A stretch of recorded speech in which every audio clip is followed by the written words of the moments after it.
Ya, ya entonces. Tuve unos cuantos percances para grabar esta llantía, principalmente que grabé una y no tenía el audio, así que lo tuve que grabar de nuevo. Está bien larguita, ya, así que yo les recomiendo que vayan poniendo atención, eh, ponga, si que hablo muy lento, pónganla por dos, como sea. Lo primero es lo siguiente. Voy a hacer un resumen con la información que tienen que sí o sí tener muy, muy clara para la prueba. Ya porque teniendo esta información clara pueden sacar ejercicios eh,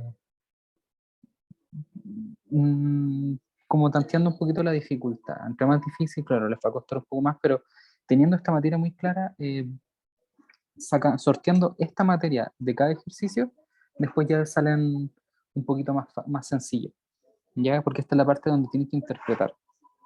Entonces voy a repasar eso y luego voy a hacer dos ejercicios que son importantes. Entonces, lo primero es lo siguiente. Yo quiero repasar y que quede muy claro el concepto de un funcional. Ya lo primero es que yo voy a hablar de la acción. Entonces, yo sé que esto es la acción. Ya no. Primero voy a hablar de un funcional cualquiera. Entonces, recordemos que para un principio físico yo puedo proponer el siguiente funcional. Ya, y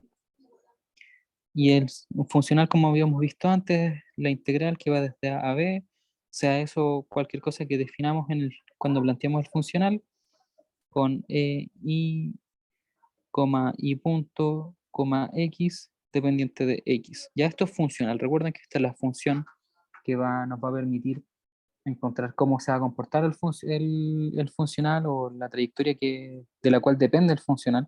Este es el elemento de dependencia general, de lo cual esta funcioncita que está acá adentro depende, o todas las funciones que están adentro de esta gran función. Recuerden que estos son variables.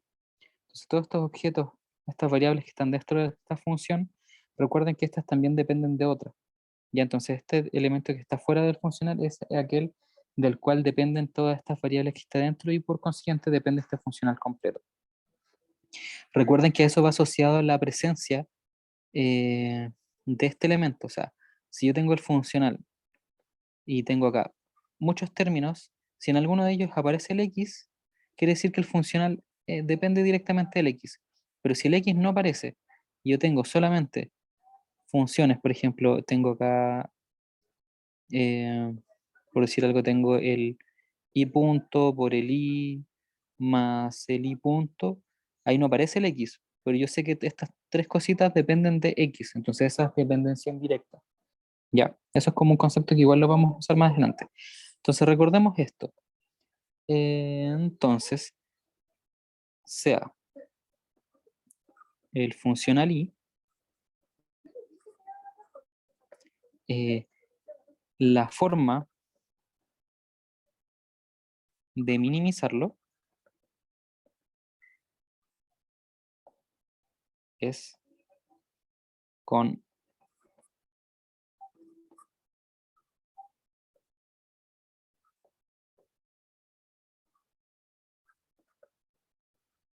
ya.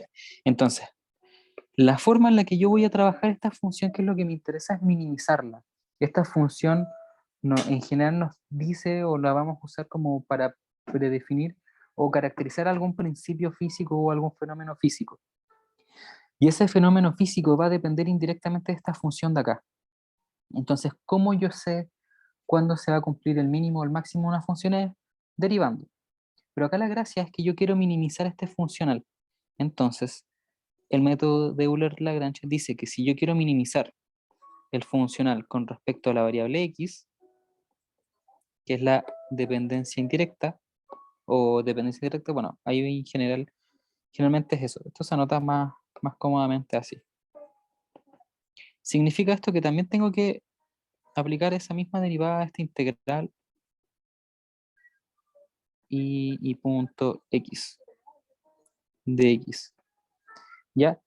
Y esto es algo enredado, es un cacho, porque esto después también lo podemos escribir así, la derivada entre la integral, la derivada parcial del funcional de x. Esto voy a poner muy largo. O en general es como mucho texto, como que al final hacerlo siempre va a ser el mismo procedimiento independiente del funcional que tenga, entonces al final es una lata. Entonces el método de Euler-Lagrange, poner método Euler-Lagrange, lo que nos permite hacer o nos permite ver es tomar esto y encontrar una condición. ¿Cuál es la condición? Que al trabajar esto va a quedar y la integral desde A a B, este también derivado, de X, lo voy a escribir bien ordenadito. Y acá ustedes, como está un videito, lo pueden ir poniendo, adelantando, poniendo pausa, lo que ustedes estimen conveniente. A mí por estar hablando lo anoté mal. Entonces esto es con respecto a X, parcial y punto, menos.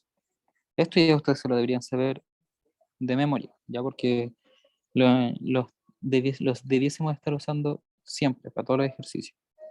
Entonces esto es el resultado de aplicar esa derivación, esa derivada y todos los procedimientos que ya lo deben haber visto varias veces.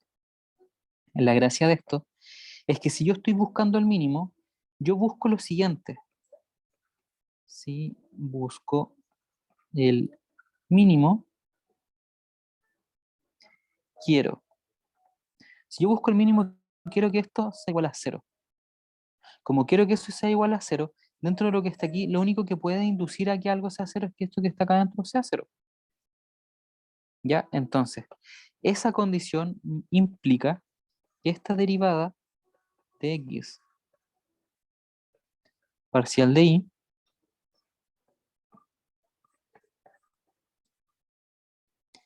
que eso sea igual a 0. Entonces yo sé que al escribir esta ecuación, automáticamente encuentro el mínimo del funcional. O sea, lo que a mí me resuelva esto, bueno, esta ecuación en general se usa para poder encontrar cuánto vale y cuánto vale y punto, una relación, etc. Pero plantearlo de esta forma me va a permitir encontrar un y, una función y tal que yo al reemplazarla en este pedacito va a minimizar o va a dar el valor mínimo del funcional. ¿Ya? Y eso es lo que vimos para la prueba 1, cómo usar estas condiciones para poder resolver problemas variacionales. Los típicos, la catenaria, ¿cómo se llama esto? Fermat, todas esas cosas. Ahora, ¿qué es lo que conlleva este curso? Que una vez entendiendo bien esto, nosotros podemos plantear principios físicos. Entonces aquí viene el principio de Hamilton.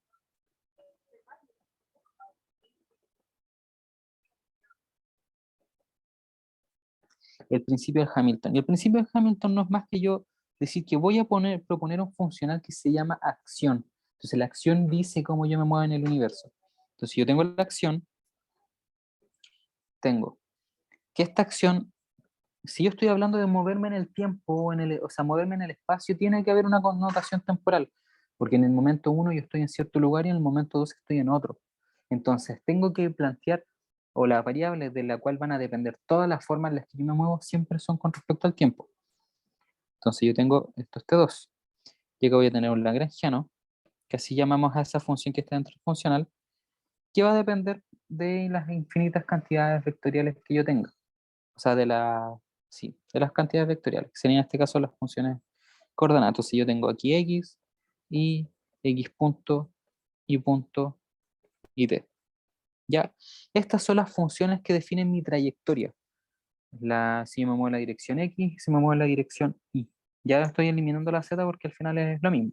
O sea, sería seguir escribiendo cosas. Entonces esto, y bueno, todas estas cuatro cosas dependen del t. O sea, a medida que yo me muevo, o sea, que corre el tiempo, estas funciones van a ir cambiando su valor. Entonces, estas son funciones, también las velocidades que dependen de t. T es la variable independiente, ¿ya? Y estas son variables dependientes de t. Entonces, como seguimos la estructura del funcional, esto es de t. Ahora, ¿cuál es la gracia? Que nosotros sabemos que esto modela nuestro universo. Entonces, de alguna forma, nosotros tenemos que tantear que esto llega a las ecuaciones de Newton. ¿Ya? Entonces, si yo propongo las ecuaciones de Newton, si yo digo, de cierta forma, F igual a M por A. Esto es la segunda ley. Esto nosotros lo debiésemos conocer más como, por ejemplo, ya esto es innecesario, pero eso es la segunda ley de Newton. Acá nosotros, por ejemplo, puedo tener X punto por M igual a algo. Ya, entonces nosotros sabemos que eso ocurre, sabemos que las leyes de Newton se cumplen siempre. Entonces lo que hicieron aquí los físicos fue decir, ok, entonces yo quiero saber qué es esto desde el punto de vista físico. Entonces lo que hicieron es resolver esto, minimizar, encontrar qué era esto y que sabían que si yo me muevo en el universo, yo me muevo de forma, o lo que dice el principio es que yo me muevo minimizando este funcional. Entonces yo sé que esto se tiene que cumplir acá. Ya como se tiene que cumplir, lo que está acá adentro tiene que llegar a algo, tiene que llegar a las ecuaciones. Entonces lo que soluciona esto, esto me va a dar una ecuación diferencial de segundo orden que me debe dar algo que nosotros sabemos que es verdad, que son las leyes de Newton. Entonces, teniendo en mente que esto nos da las leyes de Newton, se hizo el trabajo y el análisis, se llegó a la conclusión de que para que dé las leyes de Newton, el lagrangiano tiene que ser igual a la energía cinética menos la energía potencial. Entonces, esto es el lagrangiano que usamos para sistemas dinámicos. Entonces, el lagrangiano para sistemas dinámicos, que son los que vamos a estar trabajando. ¿Ya? Entonces, de aquí en adelante vamos a usar esto. Entonces,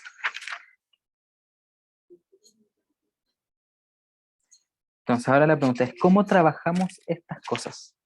Entonces, si yo tengo un lagrangiano, como el que dibuje x y x punto y punto t, así. Ya yo sé que esto es k menos v, pero esto van a dar ciertas distribuciones que va a depender mucho del tipo de movimiento, de si hay resortes, si no hay resortes, va a variar. Entonces vamos a trabajar esto de forma genérica. Entonces, ¿cómo es que yo encuentro las ecuaciones de Newton? A través del lagrangiano. Bueno, es aplicando el método de Euler-Lagrange. Entonces, si yo aplico el método de Euler-Lagrange, yo tengo la derivada del lagrangiano con respecto a x menos la derivada con respecto a t de la derivada parcial del lagrangiano con respecto a x punto. Y esto tiene que ser igual a 0.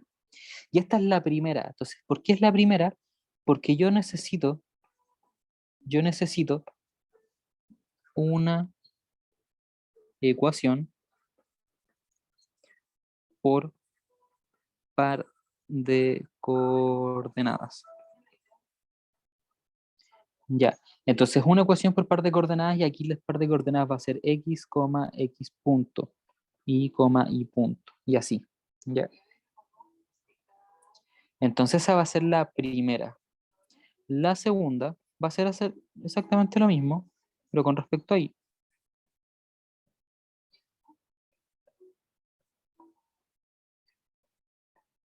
¿Ya? Teniendo esto, yo puedo armar el sistema de ecuaciones diferenciales que me va a permitir resolver el problema. Eso es clave. Y acá ahora vamos a hablar un poco de cantidades conservadas. ¿Ya? Cantidades conservadas. La primera, o bueno, en general esto es, bueno, cantidades.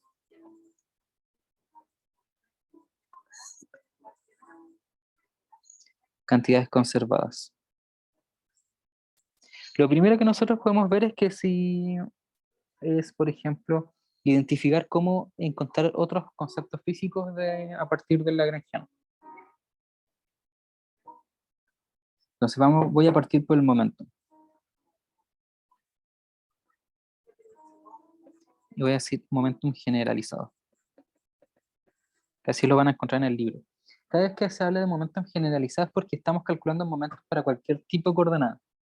El momentum lineal es una cantidad vectorial que depende netamente del cambio de posición de un objeto en coordenadas cartesianas.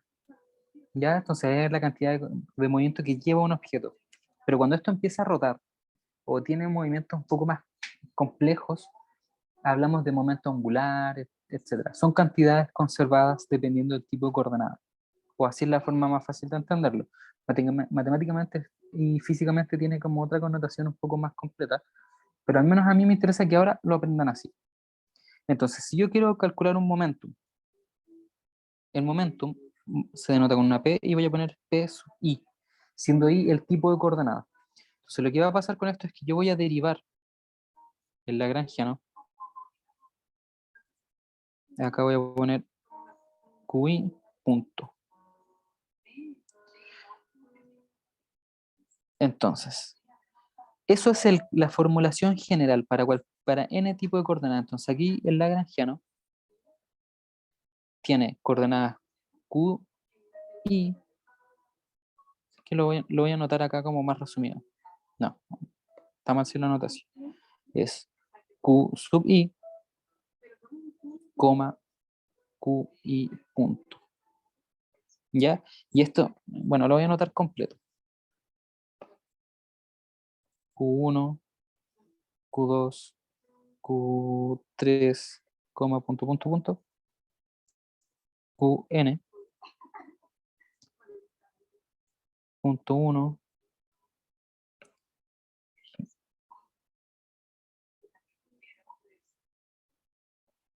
punto, punto, punto, punto, Qn. Ya tiene infinitas coordenadas Q1, 2, 3, etc. Entonces acá yo voy a poner una forma más fácil de abreviarla. Entonces, para el caso, por ejemplo, del lagrangiano que yo tenía arriba, que lo voy a tomar y lo voy a copiar y lo voy a pegar, copiar. Entonces acá yo tengo solamente dos coordenadas. Entonces acá yo podría decir que este lagrangiano es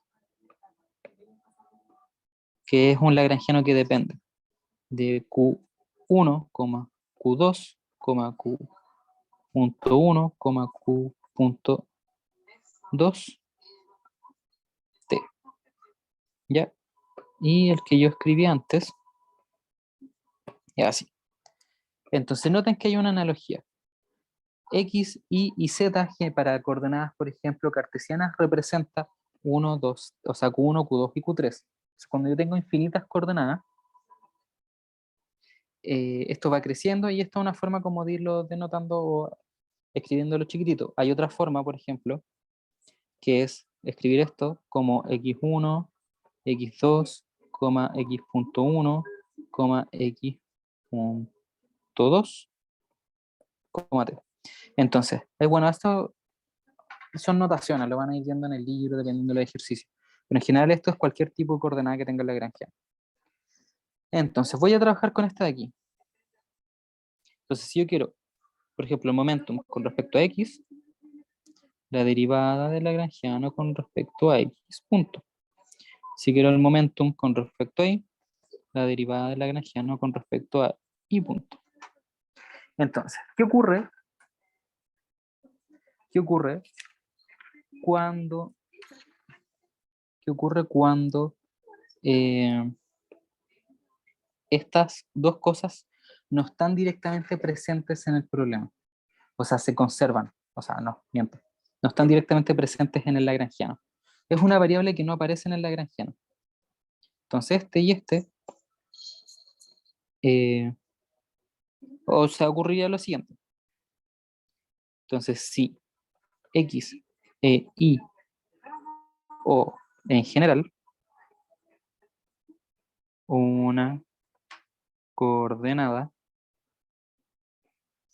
no aparece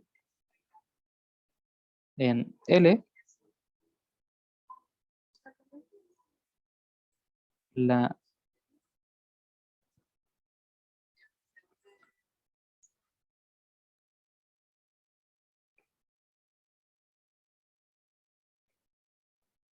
ya, ahora lo termino de leer. Coordenada es 0. Y esta es la definición de una coordenada que, si no me equivoco, se llama cíclica. Ya, que esto quiere decir que cuando, por ejemplo, en este caso, x e y, o en general, una coordenada no aparece acá en el lagrangiano, la derivada con respecto a esa coordenada es 0. Entonces, el ejemplo sería la derivada del lagrangiano con respecto a X sería 0 si es que esa X no está presente en el lagrangiano. Entonces ahí voy a hacer un ejercicio un ejemplo que se me acaba de ocurrir, que probablemente también ya lo vieron, pero es como para afinar el concepto. Entonces, tengo esto. ¿Eso qué significa? Antes de ir al ejemplo. Cuando una coordenada cíclica o en general no aparece en el lagrangiano, la deriva con esa coordenada es 0, ¿cierto? Entonces, ¿qué pasa? ¿Qué pasa con Euler-Lagrange? ¿Qué pasa con Euler-Lagrange? Ocurre lo siguiente. Yo sé que esto es la derivada con respecto a L, con respecto a X, menos la derivada con respecto a T de la derivada L X punto. Es 0. Por esto que está aquí, implica que este es 0. Entonces, fíjense, pasa esto. La derivada con respecto a T de esto es 0.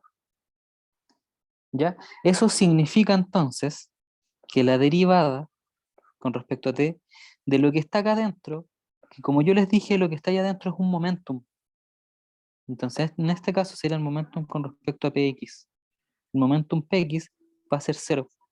Esto quiere decir que esto no cambia en medida que cambia el tiempo. Entonces, eso implica que este momentum es igual a una constante. Es conservativo. O en general, esta cantidad se conserva. Ya, eso es. Entonces, las coordenadas cíclicas son coordenadas que conservan su momentum. ¿Ya? Son coordenadas que conservan su cantidad, o esta. Así como es un poco más amplio el concepto, pero para lo que nos importa ahora es eso. Si es una coordenada, es cíclica, quiere decir que este momentum, o el momentum asociado a esa coordenada, se conserva. Eso es lo crucial, eso es lo importante. Ya, entonces, ejemplo. Ejemplo. Partícula libre. Partícula libre. Una partícula libre, en general, yo puedo decir que lo voy a hacer en 3 dimensiones. ¿Ya? X, Y Z. Una partícula libre es una partícula que está aquí, ¿ya? Entonces yo tengo un sistema de coordenadas para poder hablar sobre esa partícula. Pero yo sé que la partícula se viene moviendo por aquí y se mueven unas curvitas. ¿Ya? Entonces está siguiendo esa trayectoria. Unas curvas medio extrañas. Todo esto es tridimensional. Entonces esto está aquí, esto está aquí, esto está aquí. Este pedacito está por aquí. No sé, por decir algo. Acá se curva un poquito, entonces viene más por acá, pero avanzó mucho en ese lado. Se va siguiendo como pintas distintas, va haciendo algo. Entonces, como se va moviendo,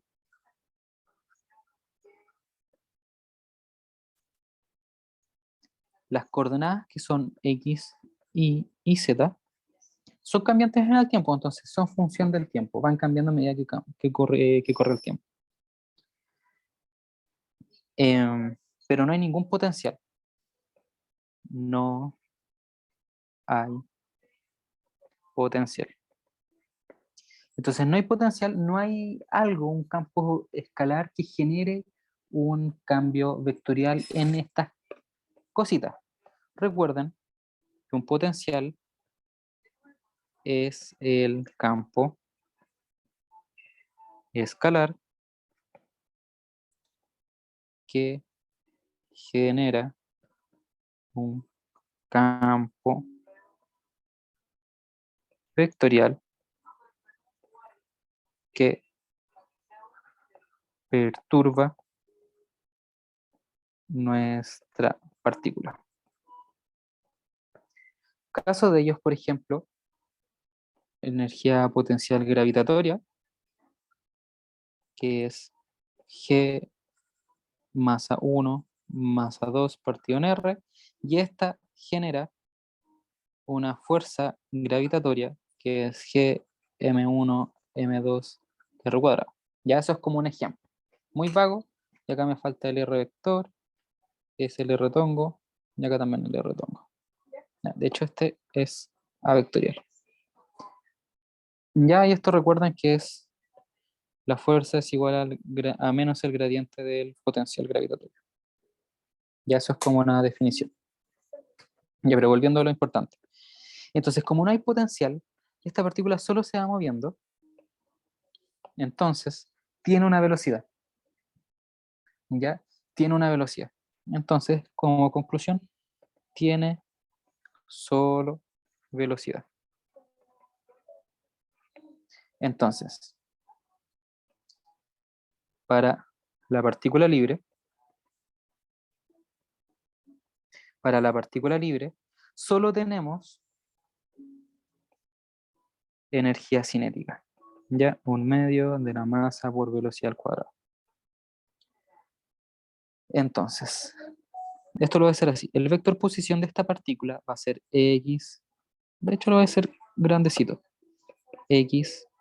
Si esto les va ocurriendo un poco, como ya les dije, pueden ir adelantando. A mí esto es como que irlo anotando todo así, comodidad, ya para mí.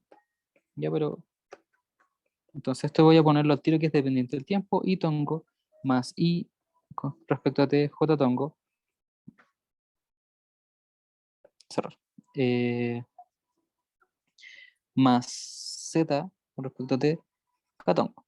Entonces ese es el vector posición. Entonces si yo derivo el vector posición me va a dar el vector velocidad, que es el x punto i tongo más i punto j tongo más z punto k tongo. ¿Ya? Ahí sí. Entonces ahí yo tengo la velocidad. Entonces el resultado es que si yo quiero sacar esta velocidad al cuadrado, esto es equivalente al módulo de la velocidad, y esto es equivalente a decir el vector v por el vector v, y esto es un producto matricial.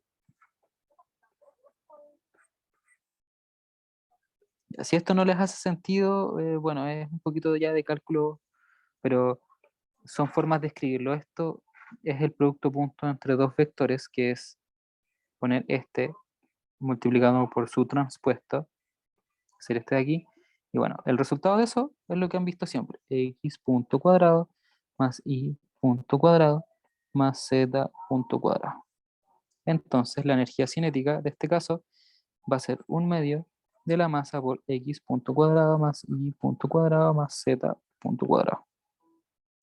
Entonces Lagrangiano de una partícula libre es 1/2 de la masa por X punto cuadrado más Y punto cuadrado más Z punto cuadrado. ¿Ya?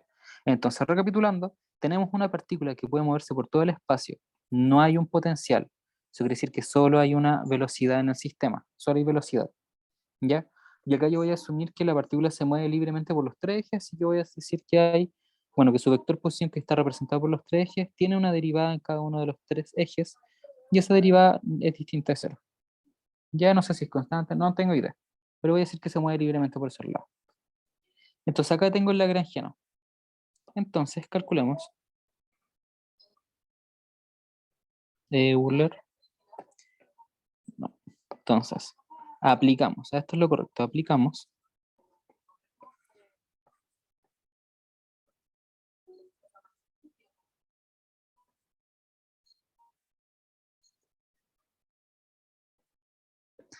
método de Euler-Lagrange.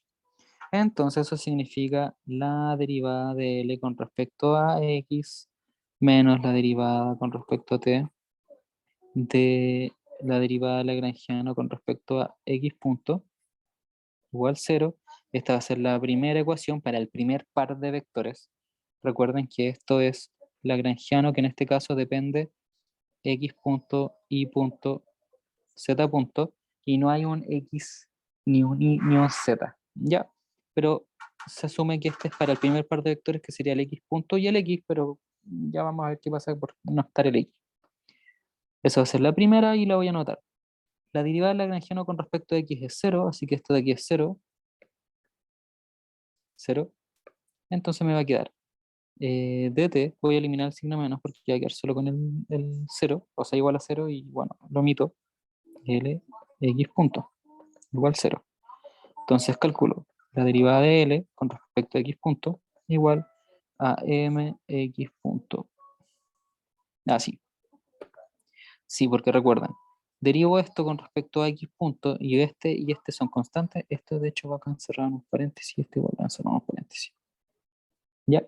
Entonces, este y este son constantes, así que cuando derivo lo que está acá adentro es 0. La derivada de este va a ser 2x punto por la derivada parcial, o sea, por, si esto va a ser un medio de m por 2x punto por la derivada. Esto es la derivada de x punto con respecto a x punto. Entonces eso es 1. Y así es como solamente nos queda esto de aquí. ¿Ya? Entonces si yo derivo eso con respecto a m, o sea, al tiempo, esto me va a quedar mx punto punto igual a 0. Como esto es 0, voy a devolver un poquito. Te voy a decir, bueno,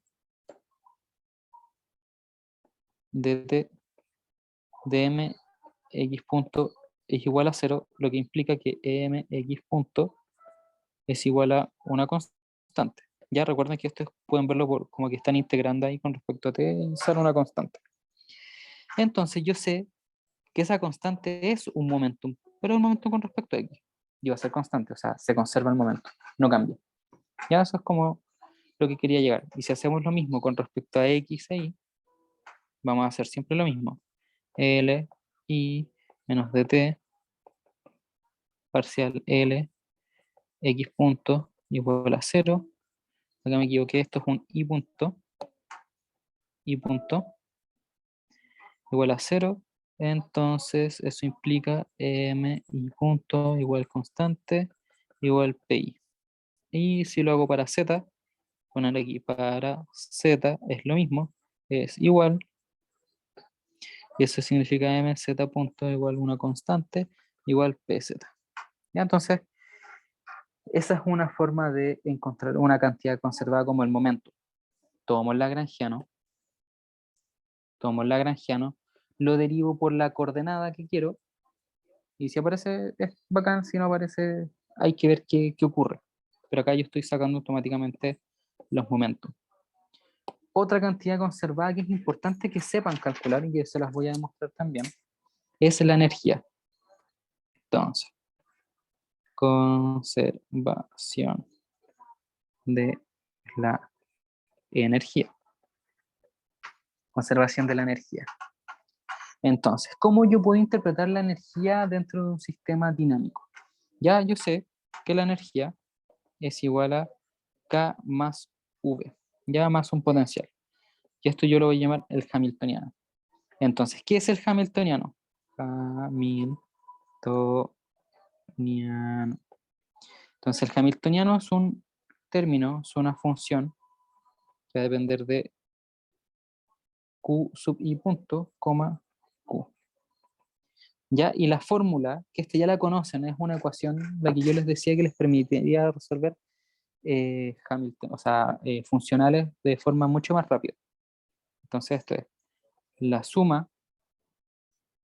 con respecto a i de q sub i punto, derivada parcial de L, partido en q sub i punto, ¿ya?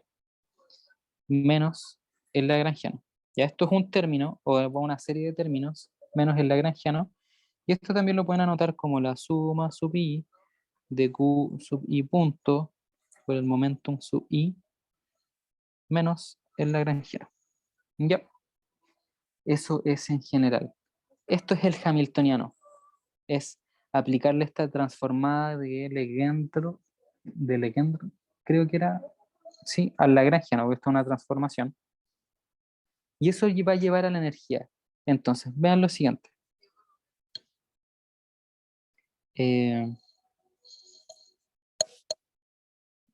Ya. ¿Cómo? Bueno, sí. Si yo aplico esto a un lagrangiano planteado con esto de ahí, vamos a llegar a la energía.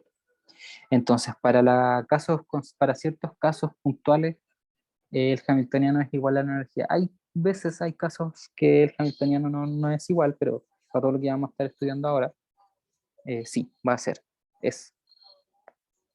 Ya, así. Eh, ¿Cómo podemos demostrar que se conserva? Entonces, para demostrar que H se conserva en el tiempo, eso quiere decir que la energía no se disipa en el tiempo, tenemos que demostrar que la derivada de H con respecto al tiempo es cero. Y ahí esto no es difícil de demostrar, así que lo vamos a hacer. Ya hay que demostrar eso, que la derivada de H con respecto al tiempo es cero. Esto yo ya se los había mostrado antes, ya lo hicimos para algunos ejercicios de funcionales. Y recuerden que si una variable no depende, o sea, si la variable independiente no aparece directamente en el funcional,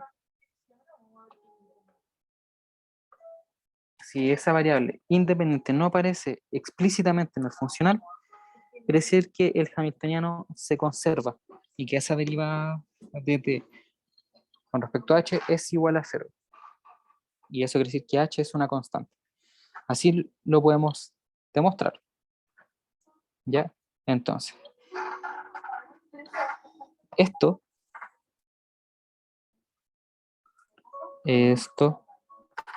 se cumple solo si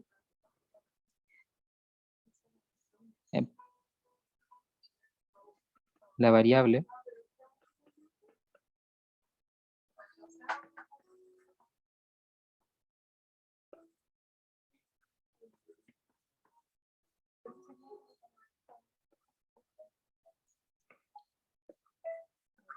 lagrangiana. Entonces, solo se cumple si la variable independiente no aparece en el hamiltoniano. Entonces, o sea, en el lagrangiano. Entonces, si el lagrangiano es x1, x2, x3, punto, punto, punto, xn, x.1, x2 punto, x3 punto, punto, punto, punto, xn punto, y la variable d no la anoto ahí, es porque no aparece directamente en el lagrangiano, no es una variable, un término, una letra que va a estar presente en la fórmula que vamos a estar escribiendo, simplemente no está. Entonces, si eso pasa, eso implica que h, que se define como la sumatoria sub i de x.1 por la derivada de lagrangiano con respecto al x punto sub i, menos el lagrangiano completo, es igual a una constante. Y esa constante vamos a decir que es la energía, para este caso. ¿Ya? Entonces, ¿cómo demostramos eso o por qué eso es válido? ¿Ya? ¿Por qué eso es válido? Esa es la pregunta. Entonces, yo voy a proponer el siguiente lagrangiano. No voy a escribir una función tal, sino que lo vamos a trabajar directamente como un L, o sea, como la función.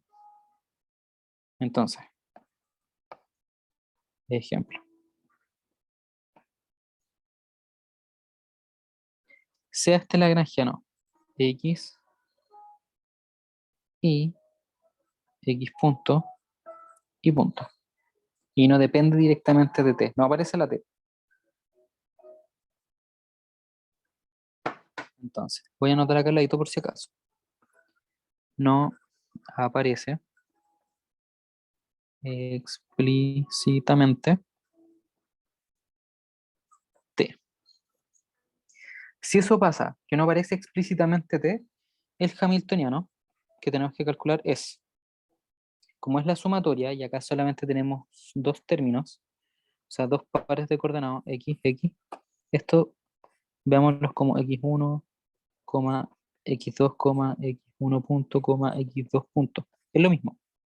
Entonces voy a colocar esto aquí. Entonces el hamiltoniano va a ser, la suma de esas derivadas va a ser x1 punto, no, de hecho lo voy a escribir como x punto por la derivada de L con respecto a x punto más y punto, la derivada de L con respecto a y punto, menos este mismo lagrangiano.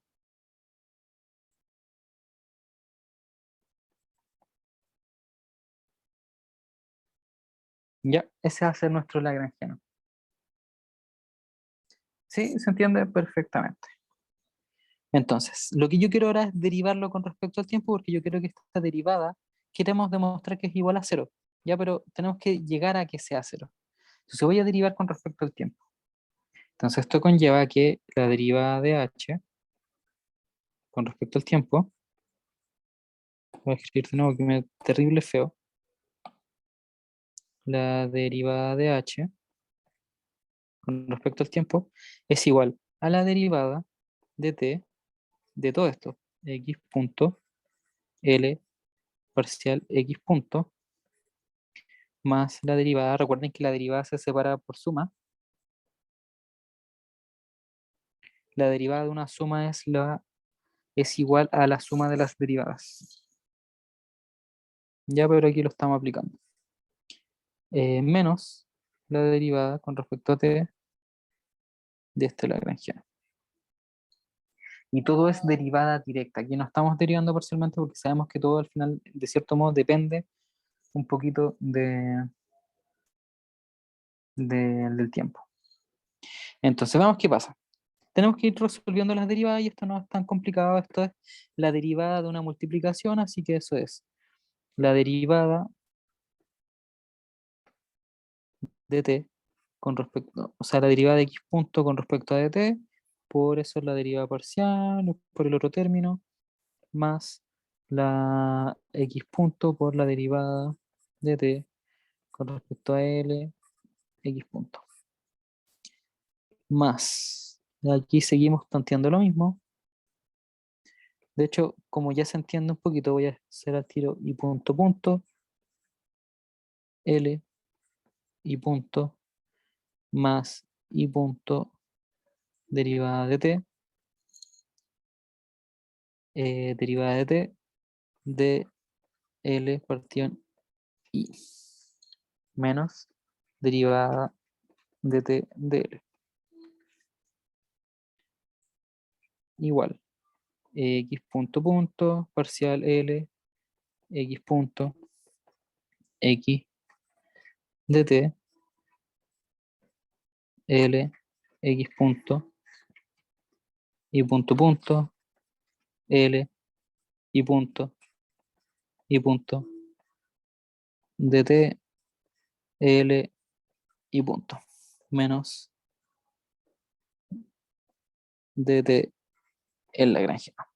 Y aquí yo sé que ya está un poco repetitivo, un poco trillado, pero aquí para poder resolver esto, para poder llegar a lo que viene después, tenemos que calcular esta derivada. La derivada de t con respecto a la lagrangiana. Y eso no es tan directo. De hecho, vamos a usar el teorema de diferenciabilidad, que es, bueno, es como la forma en la que uno deriva variables de varias variables. Entonces voy a poner aquí. Teorema de diferenciabilidad. Teorema de diferenciabilidad.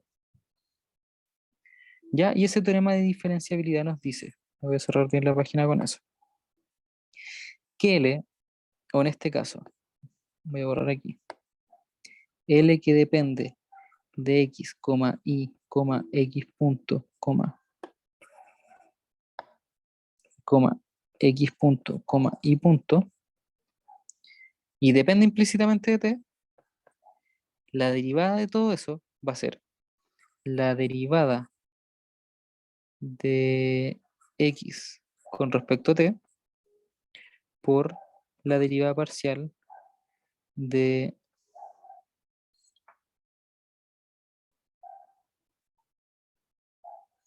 dl con respecto a x. Ya eso es por teorema.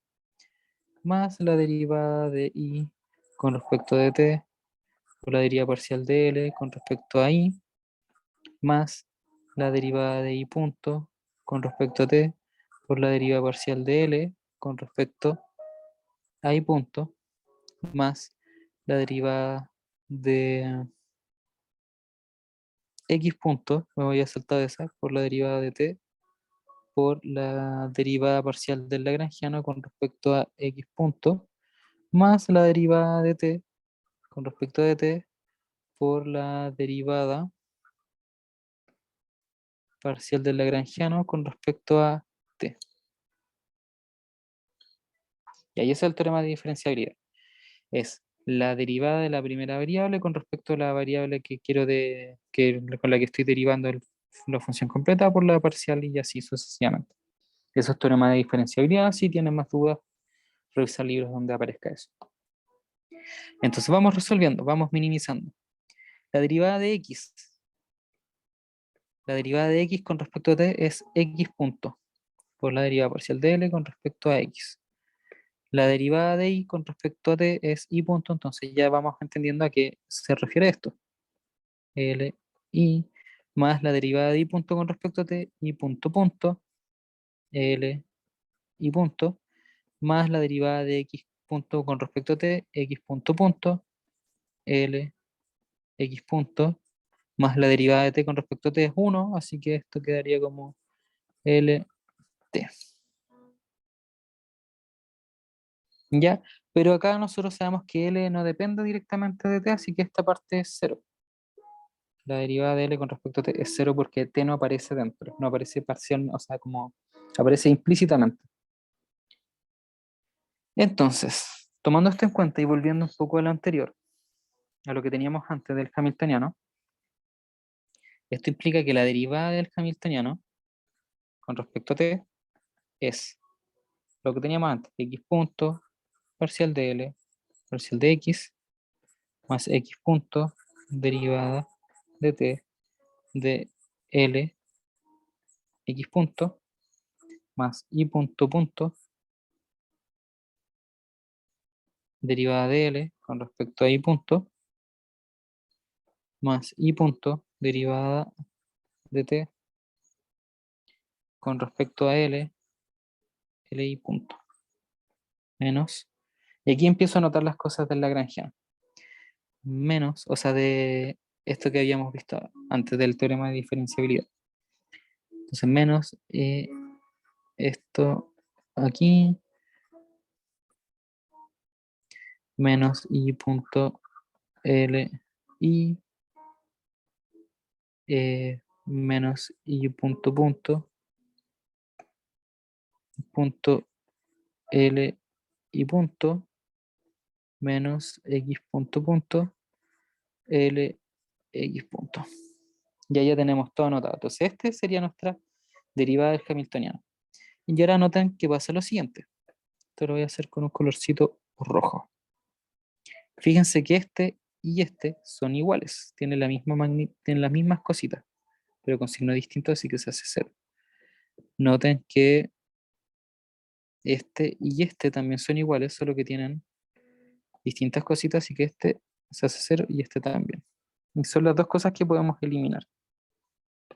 Entonces, esto va a quedar x punto dt L x punto más y punto dt L y punto menos x punto L x menos y punto L y. Y fíjense que acá yo voy a factorizar entonces x punto y me va a quedar derivada de t parcial de L con respecto a x punto menos la derivada de L con respecto a x más y punto derivada de t con respecto a L y punto menos derivada de L y. Fíjense que esto es Euler-Lagrange. Y esto aquí es Euler-Lagrange con respecto a cada una de las coordenadas. Entonces, como es Euler-Lagrange, esto que está aquí es 0, esto que está aquí es 0, y eso quiere decir que la derivada con respecto a h es 0. ¿Ya? Sé que es un poco laterito, pero así es como se demuestra que la energía se conserva. Entonces, dependiendo de la función L que tengan, de cómo les quede esto, todos estos pasitos les van a ir quedando más directo, pero esto es importante. Esto que está aquí y esto que está acá. Esto que está acá es con las cosas que ustedes van a poder jugar. Fíjense, por ejemplo, que hubiese pasado si, no sé, pues mi lagrangiano, voy a poner acá una nubecita, si mi lagrangiano era L igual a 1/2 de m por x punto cuadrado, y no sé, más y punto cuadrado, fíjense que ya, esto existe, hay valor para calcular, ya porque es el x punto, esto igual está bien, pero aquí en esto de la diferenciabilidad, ahí hubiese sido todo mucho más rápido, porque veamos cómo quedaría el teorema de la diferenciabilidad. La derivada de x con respecto a t, ya eso sabemos que es x punto, pero este no existe. L con respecto a x no existe, L con respecto a y no existe, entonces estos dos términos ya no están. Este ya de por sí no está, y estos dos sí existen. Entonces, nuestra ecuación enorme como está aquí, hubiese ignorado este término y hubiese ignorado este término. Ya, eso es lo interesante. Y eso es todo lo que tiene que ver con conservación del momento. Ya, entonces. Ahora lo que yo quería hacer era revisar el ejercicio 4 de la tarea. Por eso como que anduve pateando un poquito compartirles esto, pero bueno, como el profe extendió el plazo y todo eso, lo voy a hacer igual. Total, ya supondré que muchos ya lo hicieron y otros quizás les sirva.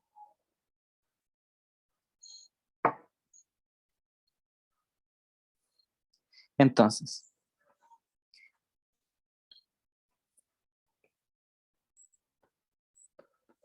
este ejercicio dice que tenemos aquí un péndulo, una bolita, tenemos un ángulo de separación, que esta bolita gira con respecto a este cosito, gira en torno al eje de equilibrio, o al punto de equilibrio, y bueno, esto tiene largo L, y va rotando, o sea que hay una frecuencia, y bueno, la parte A, la parte A dice, calcule la velocidad, calcule V, y en este caso V es la velocidad tangencial, V tangencial, V tangencial, calculemos VT. Entonces la forma más simple de hacerlo por el método clásico que es usando diagramas de cuerpo libre es hacer lo siguiente. Yo voy a hacer un DCL, voy a hacer acá una masita, acá voy a poner MG y acá voy a poner una tensión. Yo sé que ese ángulo que está ahí es el mismo que está acá, y bueno, esto ya es más básico, así que espero que si no cacharon qué pasó aquí, repasen un poquito este tipo de problemas del server, ya porque están detallados, sí, son ejemplos. Entonces, en este caso, acá ya no me voy a complicar tanto, simplemente voy a pensar que acá en este sentido uno va girando, entonces desde la vista superior, que sería por aquí, y la masita acá, ese es el eje radial, ya entonces ahí estaría el eje radial, entonces allá sí, allá está el eje radial. Entonces, como es movimiento circular, puedo decir eje radial, voy al eje radial y veo qué coordenadas están en el eje radial, pues entonces en el eje radial está la tensión, que sería en este caso T seno del ángulo, es la única fuerza presente en el eje radial, y apunta hacia el centro del círculo, y eso es negativo. Entonces sería menos t, seno del ángulo, igual a la masa por la aceleración centrípeta, que también apunta hacia el centro, entonces también sería negativa, y esto lo voy a poner vt cuadrado, partido en el radio. Y ahí el ejercicio también nos dice que esto es el radio. Entonces de aquí yo despejo vt igual t r seno del ángulo partido en m. ¿Ya? Queremos saber que esté, no sabemos que esté, pero podemos calcularlo con el eje z. GZ. En el eje Z tenemos la tensión que apunta hacia arriba, y este sería CT coseno del ángulo. Entonces sería T coseno del ángulo menos mg, que es la otra fuerza, y esto igual a cero porque en el eje Z no hay movimiento, ya solo hay presencia. El objeto no sube ni baja, ya así que no hay como una vibración. Entonces eso simplemente es cero. Entonces esto queda como T coseno del ángulo igual a menos mg, o sea, más mg. Entonces esto implica que T es igual a mg coseno del ángulo. Por lo tanto, reemplazando la tensión en VT, tendríamos mg coseno del ángulo, R seno del ángulo, partido en M.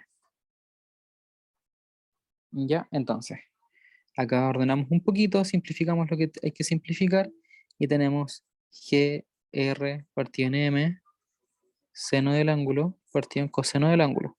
¿Ya? Y acá noten que este radio nos dan en el ejercicio, lo da, pero podemos dejarlo en términos de L. Entonces yo sé que R es igual a L partido en coseno, o sea, en seno del ángulo. Seno del ángulo. Sí. Ya, entonces, si yo tomo esa relación, me va a quedar GL partido en M coseno del ángulo.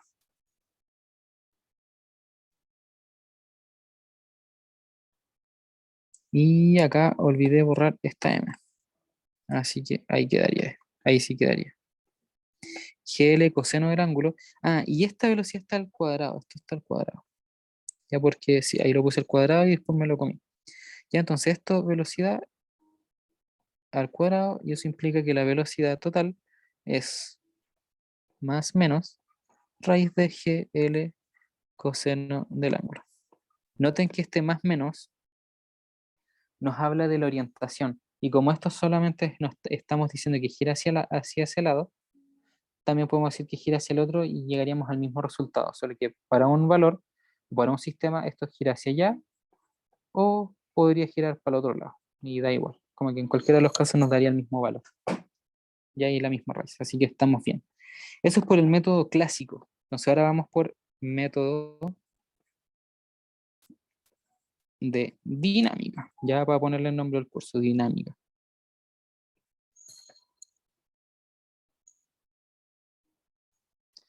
Ya, y esto es un poquito más complicado. Lo primero es pensar lo siguiente.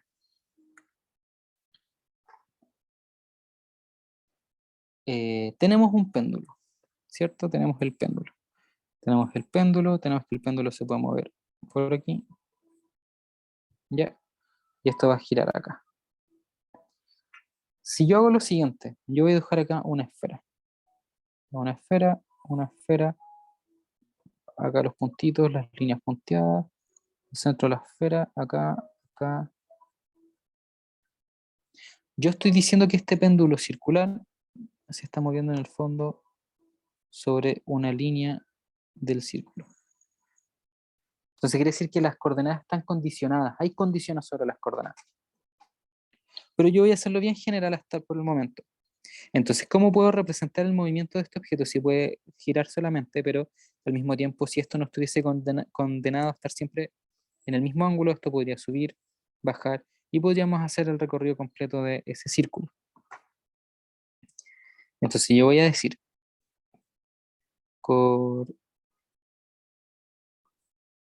ordenadas esféricas. Yo sé que X del objeto se puede representar como R seno del ángulo coseno de alfa. ¿Ya? Y aquí estoy diciendo lo siguiente. Voy a arreglar un poquito este circulito. Le voy a hacer un circulito. Acá, acá, ahí, ahí. Se voy a poner acá este el centro, allá, allá, hacia arriba. Y acá va a estar la masita. Entonces la masita tiene en coordenadas esféricas un radio que lo representa, un ángulo con respecto al eje Z y un ángulo alfa, que es la separación como con respecto al eje X. ¿Ya? Entonces yo lo que estoy diciendo es que este objeto va girando todo el rato hacia allá. Entonces alfa siempre se va a estar moviendo. Entonces yo represento el alfa. Entonces esto es I igual R seno de teta seno de alfa y Z va a ser R coseno de teta. Ya. Ahí igual esto después se condiciona de cierta forma, así que ahí lo vamos a ver bien. Si yo calculo la velocidad en coordenadas esféricas, si yo calculo esa velocidad, bueno, vamos a llegar a lo siguiente, vamos a llegar a que esta velocidad al cuadrado, que es igual a escribir x punto cuadrado más y punto cuadrado más z punto cuadrado, es igual a r cuadrado teta punto cuadrado más r cuadrado alfa punto cuadrado. Déjeme acomodar esto. Alfa punto cuadrado seno cuadrado de teta. ¿Ya? A esto debo llegar siempre. ¿Ya? Y acá creo que debe ser un poco más grande, pero yo voy a asumir al tiro que R no es derivable. ¿Ya? Porque R es la distancia al eje de rotación y yo lo estoy definiendo automáticamente. ¿Ya? Al yo definir una cuerda, estoy definiendo automáticamente cuál es la máxima distancia o cuál es la distancia a la cual se va a encontrar el punto del centro. Entonces estoy asumiendo que este es el centro del círculo. Entonces nunca me voy a poder alejar una distancia superior a R. Entonces estamos diciendo que R tiene que ser constante. Entonces voy a anotar aquí, dadas las condiciones. Dadas las condiciones, averiguemos al tiro cuáles coordenadas son variables. Alfa va a estar cambiando constantemente, entonces yo voy a decir que alfa tiene derivada, ¿ya? Porque al estar esto girando constantemente, esto tengo una frecuencia de oscilación, entonces esto es W. Como tengo una frecuencia, alfa tiene que tener una derivada para que esa frecuencia tenga sentido. ¿Ya? Entonces alfa tiene derivada, por lo tanto hay una velocidad angular. Teta, aquí estamos fritos, está siempre condenado a ser ese ángulo. Entonces teta no tiene un teta punto, entonces esto no existe. Ya porque teta tiene que ser una constante, es constante. Y en el caso de R también no tiene derivada, ya porque es el máximo largo al que yo voy a estar y bueno, es un péndulo que siempre se va a mover hacia largo. Entonces no puede tener derivada, entonces R es constante. Ya teniendo eso en cuenta, entonces ahora la velocidad al cuadrado simplemente queda como R cuadrado alfa punto cuadrado seno cuadrado de teta. Ya, entonces esta es la velocidad con la que vamos a trabajar. Ya, esa es la gracia. Y además z vamos a decir que es negativo porque siempre voy a estar en el lado inferior de z. Siempre voy a estar moviéndome acá abajito. Siempre voy a estar moviéndome por aquí. ¿Ya? Entonces estoy en el lado negativo. Entonces para cualquier valor posible del ángulo, siempre voy a estar en el lado negativo.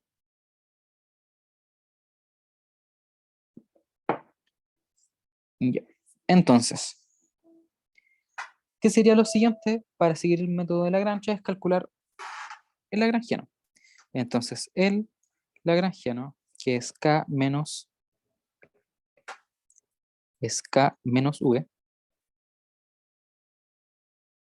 K menos V, K es 1/2 de la masa del objeto por la velocidad al cuadrado. Por ende es 1/2 de la masa por R cuadrado alfa punto cuadrado seno de teta, cuadrado de teta. Y el potencial es menos mgh, en este caso mgz. Entonces acá yo voy a poner, no es menos, es más, pero z es negativo, porque estoy en el lado negativo de z, entonces mg menos mg coseno del ángulo. Vamos si lo escribí bien, sí, mg coseno del ángulo. Entonces aquí el lagrangiano por ende sería 1/2 de la masa r cuadrado teta punto cuadrado seno cuadrado de teta más mg coseno de teta. Recuerden que esto es negativo y al reemplazarlo aquí se topa con este más, por ende queda positivo. Y ese sería el lagrangiano. Ya, entonces,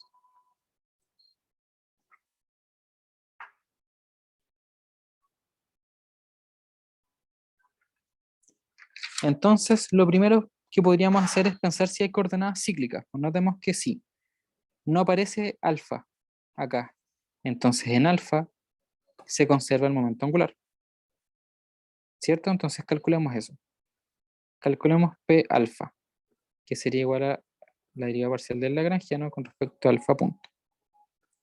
Eso es algo que no lo pide el ejercicio, pero podemos hacerlo igual. Entonces va a ser 1/2 de m r cuadrado, la derivada de esto que está aquí es, voy a mantener esto que pasa como constante, así que no se deriva, por 2 veces alfa punto. Y este de aquí no tiene alfa, así que pasa a ser 0. Entonces esto es m r cuadrado seno cuadrado de teta por alfa punto igual a p alfa. Ya, entonces aquí tenemos algo. Y eso va a ser constante. Sí, eso va a ser una constante.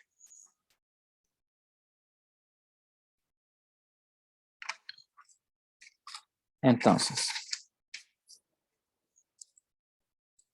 para poder encontrar el valor de la velocidad, tenemos que encontrar un valor donde aparezca alfa y r multiplicados y poder despejar eso. ¿Ya? Entonces, para poder hacerlo, lo más conveniente es trabajar en lagrangiano y calcular las ecuaciones de Euler-Lagrange con respecto a algún valor. Ya sabemos, por ejemplo, que la derivada, o sea, que el lagrangiano o Euler-Lagrange para alfa nos va a llevar a que la derivada con respecto, o sea, de L con respecto a alfa punto va a ser igual a 0.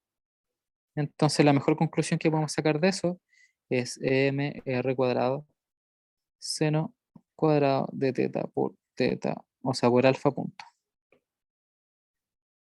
Punto y que eso es igual a p alfa. Ya esa es la mejor conclusión. Y en el caso para teta, hay que ver qué pasa. Ya sabemos que teta es una constante, pero aparece en el lagrangiano, así que veamos.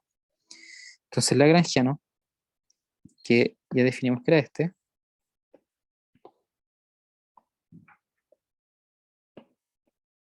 entonces es lagrangiano, vamos a aplicar Euler-Lagrange.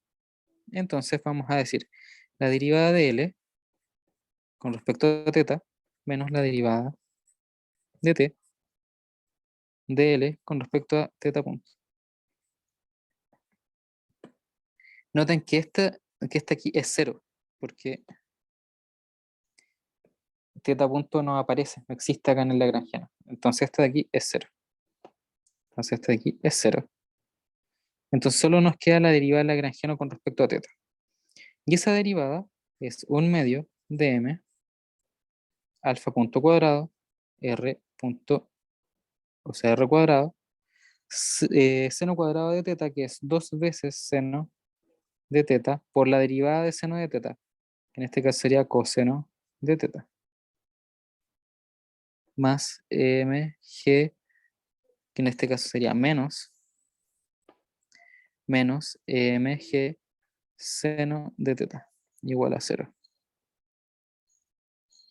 Entonces, fíjense que ahora aparece teta aquí, teta acá, pero miren, aparece el alfa punto cuadrado, r cuadrado. Entonces yo sé que eso que está ahí es vt al cuadrado. Entonces, teniendo eso en mente, despejemos eso. Y entonces, al despejarlo, voy a tener m alfa punto cuadrado, r cuadrado, seno de teta, coseno de teta, mg seno de teta. El seno de teta con este seno de teta, con este se va, y bueno, despejamos. Entonces va a quedar alfa punto r cuadrado partido en g m coseno de teta, y esto va a ser velocidad tangencial igual a más menos raíz de g m coseno de teta.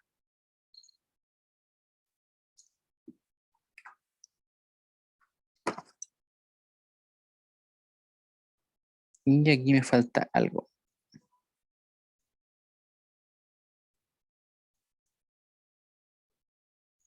A ver, veamos. L, M, R cuadrado, alfa cuadrado, seno de teta, alfa punto cuadrado, mg, acá estamos. Es mg, a este le falta el R. R, entonces aquí también va un R, entonces aquí también va un R, entonces aquí también va un R. Y ahí sí. Ahí nos da exactamente igual lo que calculamos antes con lo que calculamos ahora. Entonces ese era el ejercicio 4. Plantear el lagrangiano y jugar un poquito con él. Ya, entonces. Y para terminar, vamos a hacer un ejercicio que es un poco, tiene harta álgebra, pero tiene que ver con vibraciones de más de un objeto. Ya, y aquí les voy a enseñar el método como, y bueno, les va a servir para poder estudiar de libros, porque hay cosas que se asumen como, bueno, ahí se los voy a ir explicando. Y bueno, también les va a servir para la tarea. Esto es la masa 1, el resorte, masa 2, resorte, masa 3. Pero este tiene la misma masa, todos tienen la misma masa, y este tiene una masa m mayúscula. Entonces ahora la pregunta es, bueno, esto tiene constante k y constante k. La pregunta es, ¿cuál es la forma que tienen de vibrar estas masitas? Entonces, como vieron en clase, cuando yo tengo una distribución de cosas con resorte o con potenciales, etcétera, van a haber formas particulares de vibrar. Puede que las tres masitas se muevan en el mismo sentido, etcétera, etcétera, etcétera. Entonces, acá lo primero que tenemos que hacer es plantear el lagrangiano, porque bueno, el análisis de este tipo de partículas es con un lagrangiano. Parte de ahí, y vamos a trabajar o vamos a buscar armar un lagrangiano matricial. Ese es el objetivo. Vamos a buscar armar un lagrangiano matricial. ¿Ya? Entonces, para eso planteamos como sistema de referencia. Entonces, yo voy a poner como sistema de referencia esto que está aquí, y esto que está acá. Esto es X, y esto es Y. Ya, entonces, esto va a tener una coordenada x1, que es cada vez que se salga de aquí. Este otro de acá va a también tener una coordenada x2, y este x3.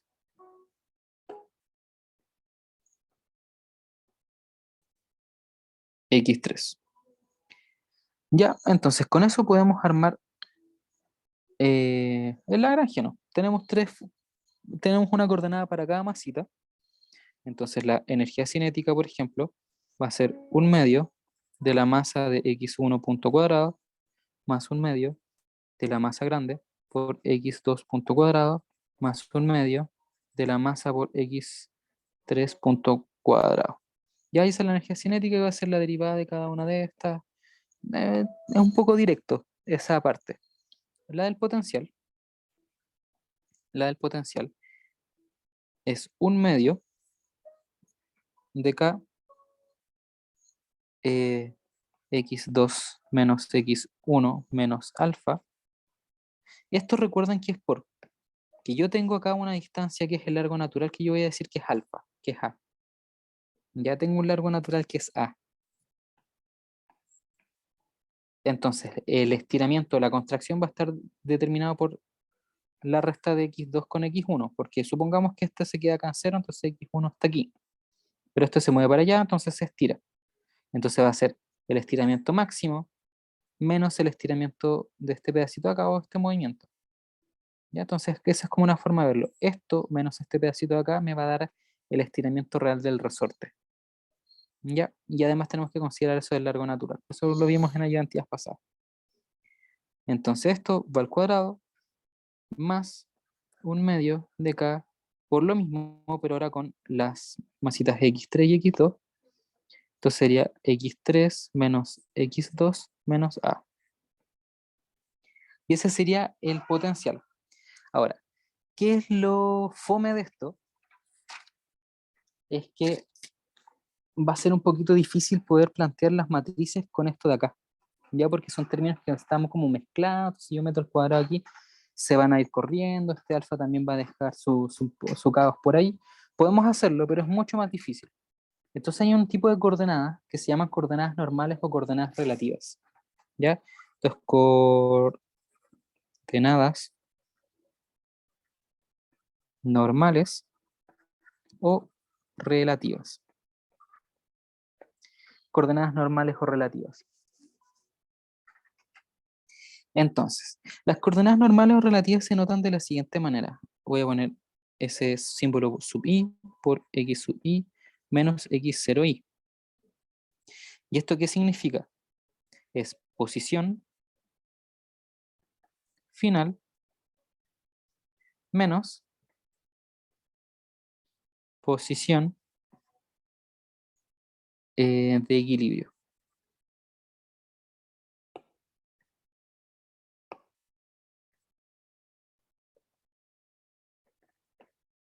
Ya, eso. Posición final menos posición de equilibrio. Y esto es clave porque nos permite y nos va a facilitar cómo trabajar este problema. Después más adelante esto ya se dan cuenta automáticamente cómo es esto. Entonces como que después ya no lo calculan y no hacen el procedimiento que vamos a seguir, pero tienen que entenderlo para que no se les complique después visualizarlo. Porque de hecho la mayoría de los libros no lo explican, como que esto se lo saltan. De hecho en el Goldstein sale usando coordenadas normales o relativas y plantean el problema. Entonces eso es un poco enredado, ¿ya? Pero la gracia es entender de dónde sale. Para poder entender de dónde sale tenemos que saber qué es x0 sub i. Tenemos que entender qué es eso, ¿ya? Porque al entenderlo podemos plantearlo de mejor manera y poder reordenar todo. Entonces tenemos que plantear posiciones de equilibrio. ¿Y qué valen esas posiciones de equilibrio? Entonces, esto sería, bueno, en general las posiciones de equilibrio son aquellas que minimizan el potencial. Entonces, lo que tenemos que hacer es derivar el potencial. Entonces, el potencial aquí depende de x1, x2 y x3. Y es igual a 1/2 de K x2 menos x1 menos A al cuadrado más x3 menos x2 menos A al cuadrado. Esto noten que simplemente factoricé este y este. Nada más que eso.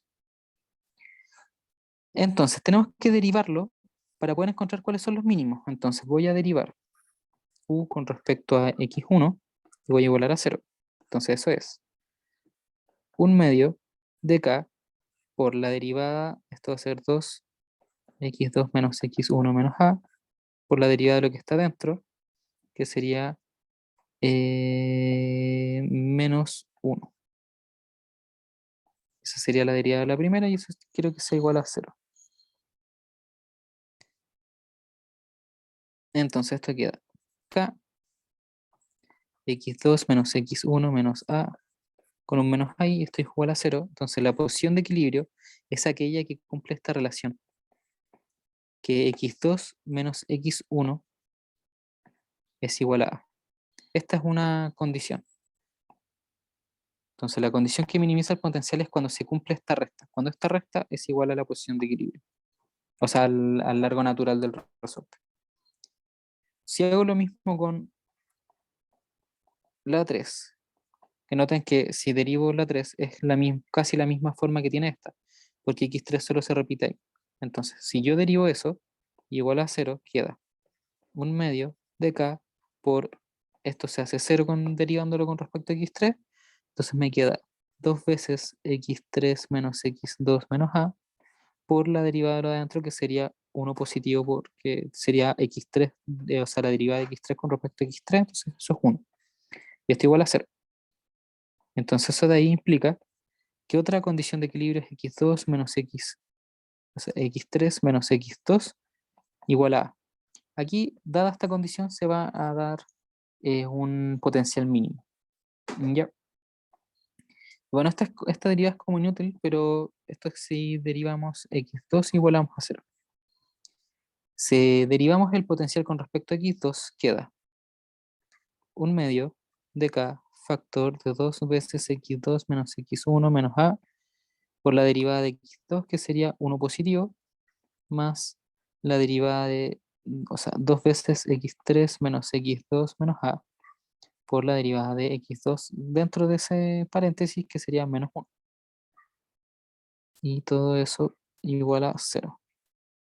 Entonces eso queda como x2 menos x1 menos a más x3 menos x2 menos a. Me equivoqué. Esto queda x2 menos x1 menos a menos x3 menos x2 menos a, paréntesis, paréntesis igual a 0, así que esto queda x2 menos x1 menos a igual a x3 menos x2 menos a. Esto queda x2 menos x1 igual a x3 menos x2. Entonces esta en general no nos dice nada, pero había que hacerlo igual para corroborar si nos daba más información. Entonces tenemos condiciones que minimizan el potencial. Condiciones que minimizan el potencial. Sería x2 menos x1 igual a x3 menos x2 igual a. Y estas son posiciones de equilibrio. Entonces, para todos los valores que puede tomar x2 y x1 y x3 y x, o sea, y x3, siempre, siempre, siempre van a ser posiciones de equilibrio eh, aquellos valores particulares de estas tres funciones que cumplan esta relación. Entonces, aquellos que cumplan esa relación voy a llamarlos como x0. x02 menos x menos x01 igual a x03 menos x02 igual a. Entonces, si yo sé que lo es x0 y x01, x02 y x03 son condiciones, o sea, son posiciones de equilibrio. Entonces, reemplazando eso,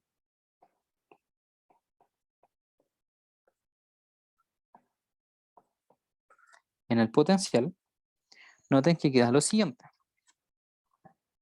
Va a quedar U igual a K medios, factor de x2 menos x1 menos x2, x02, x01 al cuadrado, todo esto, más x3 menos x2 menos x03 menos x02 al cuadrado. Y bueno, aquí ya solo queda reordenar. Entonces voy a ir reordenando bien rapidito porque esta parte después ya la pueden hacer ustedes como más concentrados. x2 menos x02 más x01 menos x0, o sea, menos x1. Entonces al cuadrado x3 menos x2 menos x03 menos x02 al cuadrado. Y aquí voy a ir reordenando. Este queda acá, este queda acá, este queda acá, y este x02 pasa, queda como positivo por ese signo menos. Y todo esto encerrado. Entonces, como habíamos dicho, esto era x2 menos, o sea, x sub i menos x0 sub i. Ya así como que las habíamos definido, ¿cierto? Entonces, si lo definí así, reemplacemos acá por coordenadas normales. Entonces, va a quedar el potencial K2. Esto me hace una coordenada normal, 2. Esto me hace otra coordenada normal, menos 1 cuadrado, más.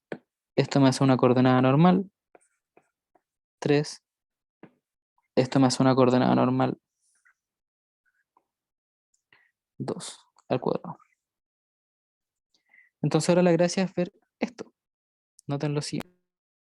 K2 va a quedar el primero 2 al cuadrado menos 2 veces bueno, los términos cruzados, más 1 cuadrado más 3 al cuadrado menos términos menos 2 veces términos cruzados, 2, 3 más el 2 al cuadrado.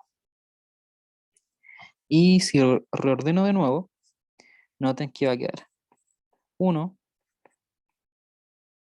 2 veces 2, el 3 menos 2, 2, 1 menos 2, 2, 3.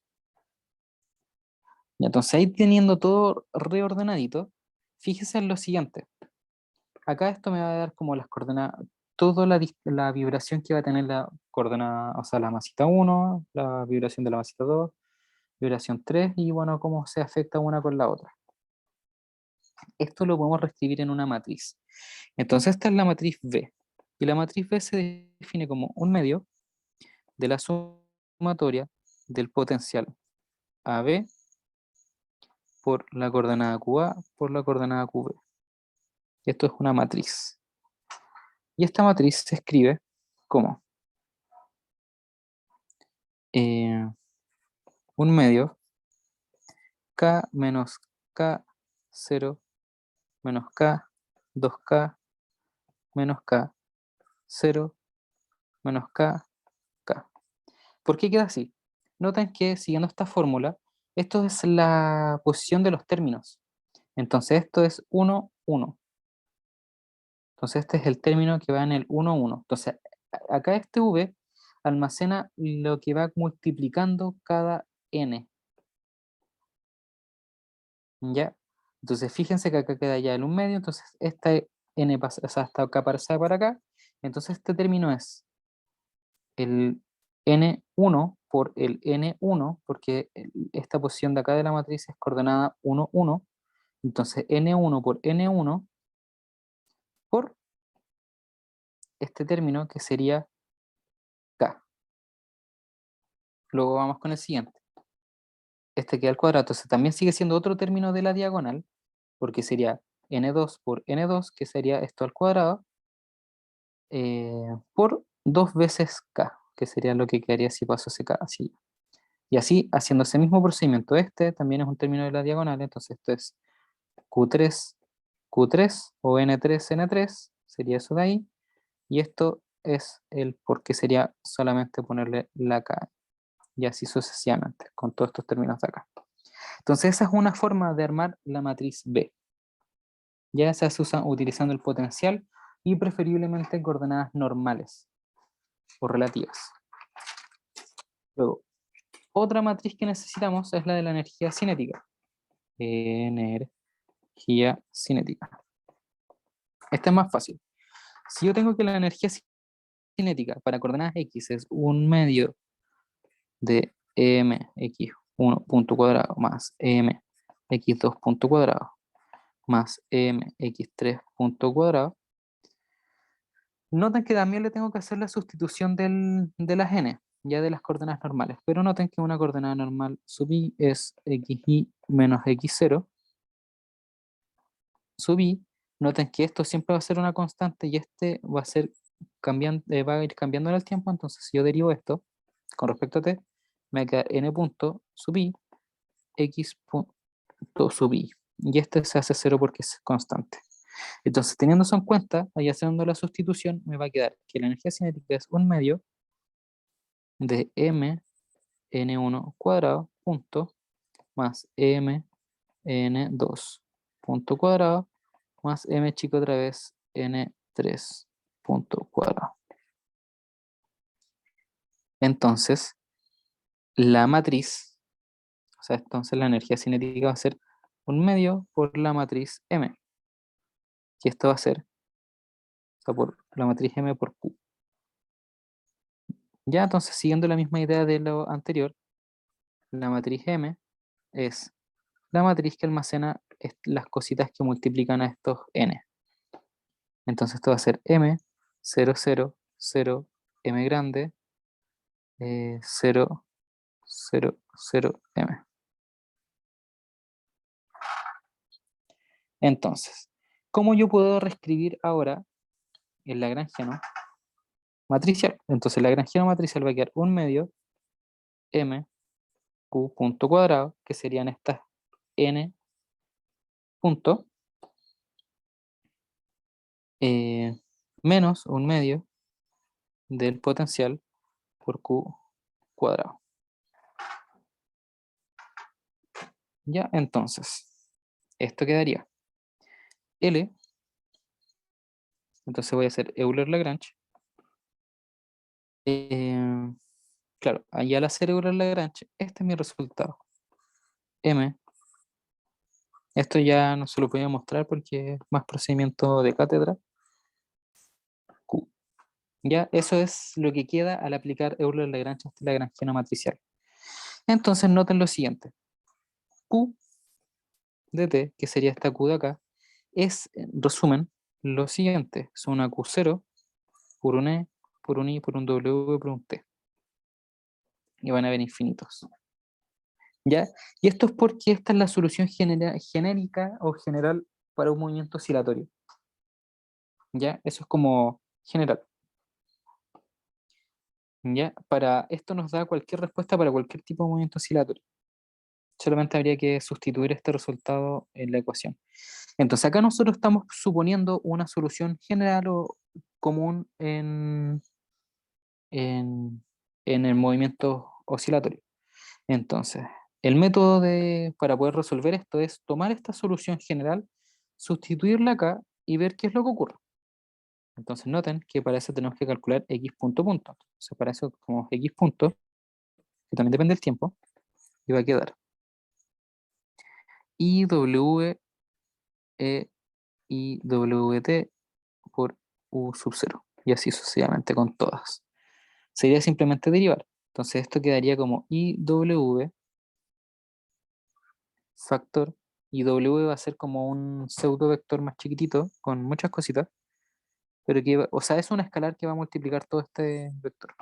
Entonces va a haber una frecuencia, un W que se va repitiendo por todos los términos que vayan acá abajo. Por todas las soluciones o todos los términos vectoriales va a haber un tipo de frecuencia que resuelva el problema.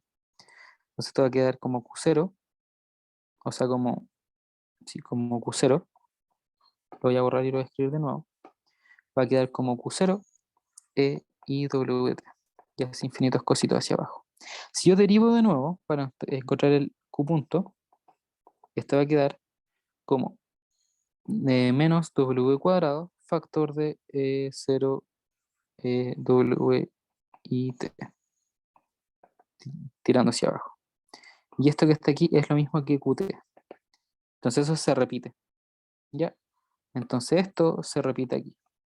Y también acá. ¿Ya? Pero el Q punto punto elimina el término imaginario y nos queda solamente menos la frecuencia.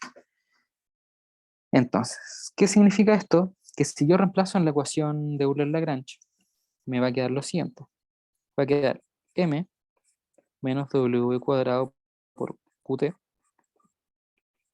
igual a menos potencial por QT.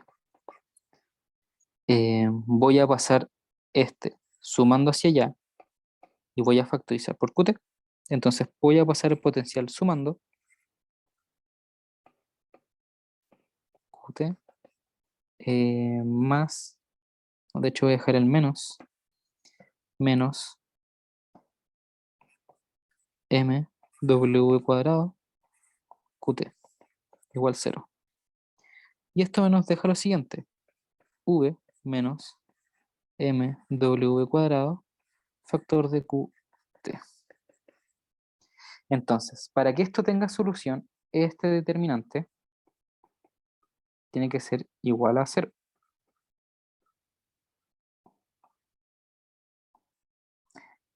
Tiene que ser igual a 0, para que esto pueda tener solución. Entonces veamos qué es lo que significa esta matriz grande o esta resta de matrices. Significa lo siguiente. Entonces esta matriz grande va a ser K menos W cuadrado M menos K 0 menos K 2K menos W cuadrado M menos K 0 menos K menos W cuadrado M. Y ahora tenemos que calcular el determinante de eso. Entonces para calcular el determinante va a ser esto que está aquí. Voy a seleccionar esa fila, entonces voy a tomar el primer término, que sería este de acá, ser más el primer término, W cuadrado M, factor, o sea, multiplicado por el determinante de esto que está aquí. Entonces, elijo el primero, elijo el primer término, borro esta fila y me queda ese determinante. Borro esa fila y me queda ese determinante de ahí. Entonces, eso es 2K menos W cuadrado M menos K menos K menos W cuadrado M.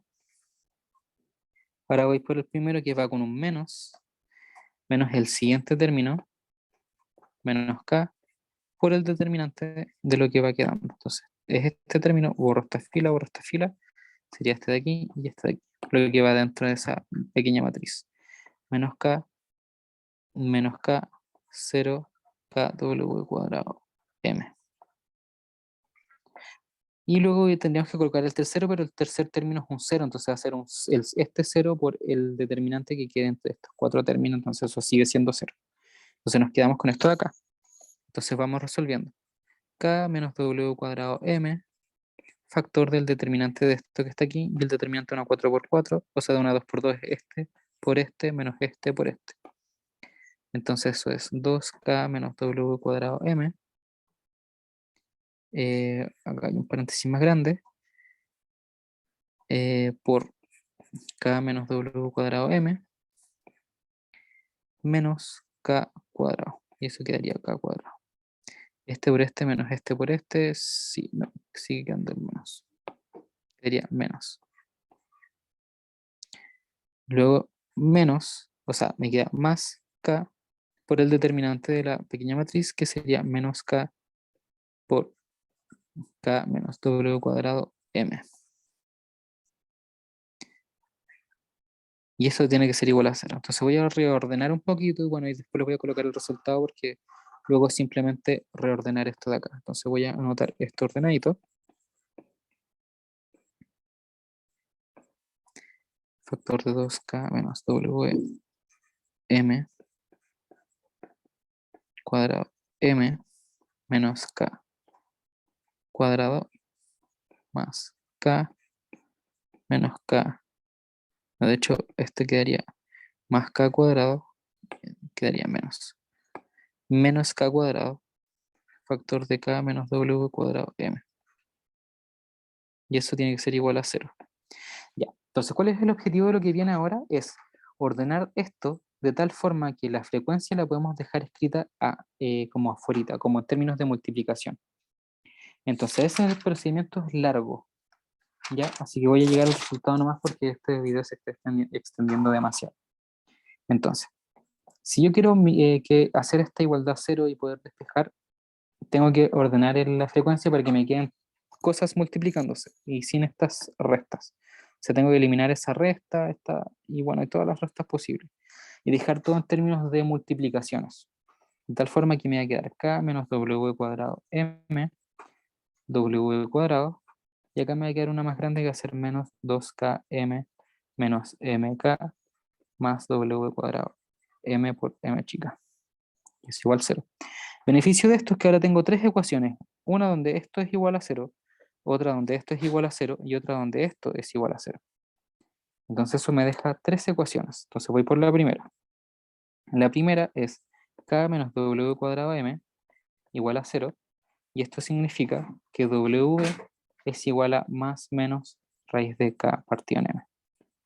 Y esto voy a decir que es la primera w, o el primer posible valor propio de la matriz que estoy trabajando. Ya esto, al final, todo lo que estamos haciendo, o este problema que está aquí, es un problema de valores propios, porque voy a tener, este escalar puede tener distintos valores, distintos resultados, y esos resultados representan cosas. Entonces, para algunos tipos de esa, o sea, para algunos valores de esa frecuencia, o para cada posible valor de frecuencia, hay un vector propio, y ese vector propio nos va a decir cómo van a moverse las tres partículas, cómo van a vibrar. Bueno, ahí con el resultado queda más claro. Pero en eso se resume. Y para poder encontrar eso, hay que de cierta forma diagonalizar y bueno. Pero el procedimiento es tomar esto que está aquí, calcular el determinante, y eso, forzar que sea 0, y ver cuáles son los valores de esta frecuencia que hace que eso se cumpla. Entonces, bueno, ahí hicimos todo ese procedimiento, y bueno. Lo siguiente es tomar la ecuación 2. Bueno, la ecuación 2 es w cuadrado igual 0, entonces eso implica que w sea igual a 0. Entonces este es nuestro valor 2. Nuestro valor 3 es tomar la ecuación grandecita, m chica menos 2km menos mk igual 0, y al despejar w nos da que w es más menos la raíz de 2km menos m grande k partido en m por m. Y ese es el tercer valor de la frecuencia. Entonces estos son, en resumen, los valores propios de este problema. Valores propios, ¿ya? Y para cada valor propio hay un vector propio. Entonces calculemos los vectores propios, que son los vectores, o es el resultado del problema. Entonces, voy a calcular uno solo. Los otros los tienen que calcular ustedes, porque sería usar la frecuencia 2 y 3. Entonces, el primero que voy a usar va a ser el primero que calculamos, que es más menos raíz de k partido en m. ¿Y cómo hacemos esto? Yo sé que tenemos esta matriz por Qt, y que esto sea igual a 0.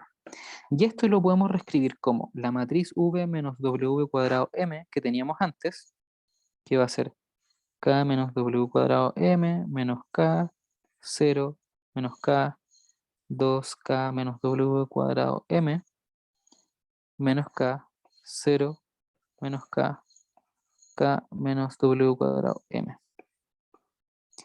C1, C2, C3 igual 0, 0, 0. Entonces los vectores propios son aquellos que al reemplazar esa frecuencia aquí, resuelven esta ecuación. Esto es, al final son 13 ecuaciones.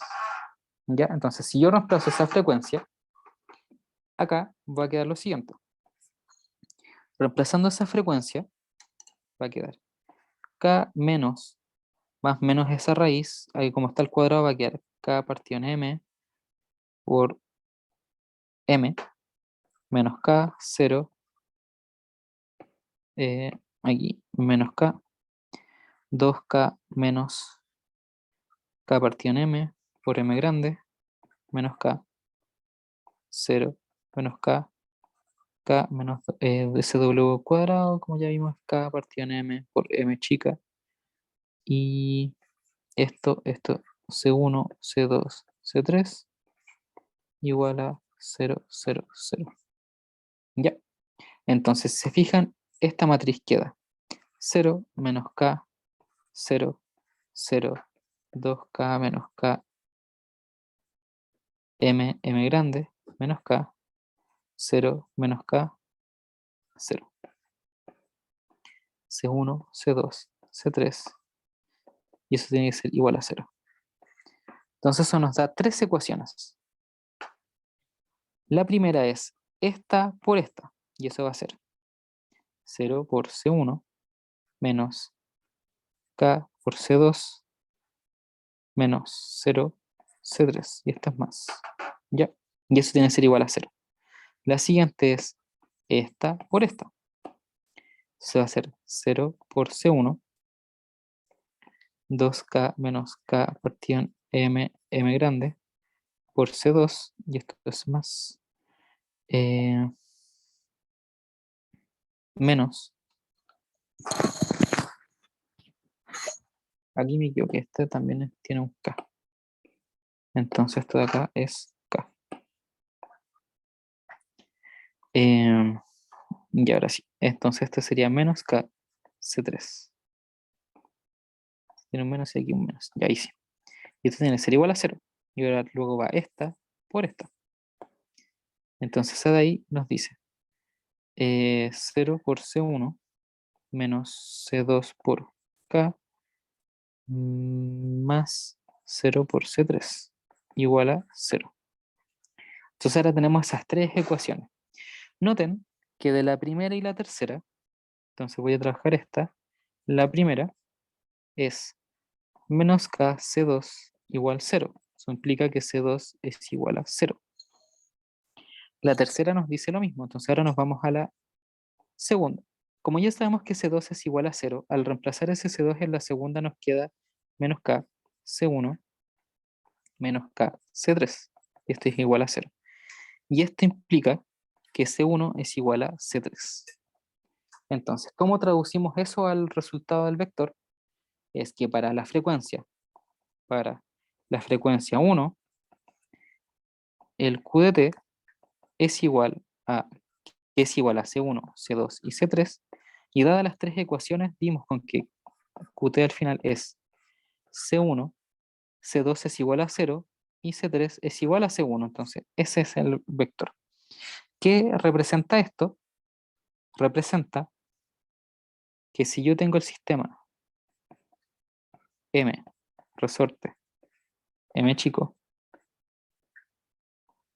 M, o sea, el resorte y el otro M chico, quiere decir que M, o sea, que esta M y esta M se mueven en la misma dirección.